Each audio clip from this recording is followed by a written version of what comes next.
Tired of your GoHighLevel data living in a silo?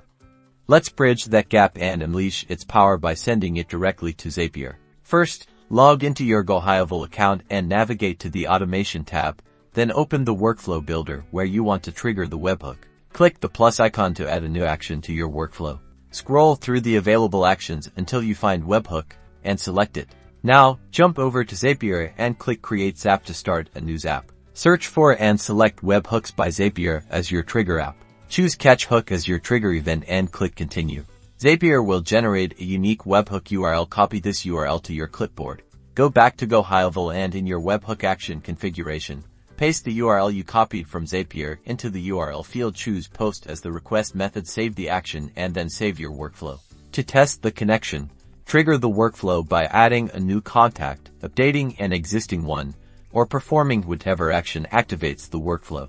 Head back to Zapier. It should now display the data sent from GoHighLevel. Review the data to ensure everything is transmitting correctly, then continue setting up the rest of your Zap with all the automation you need.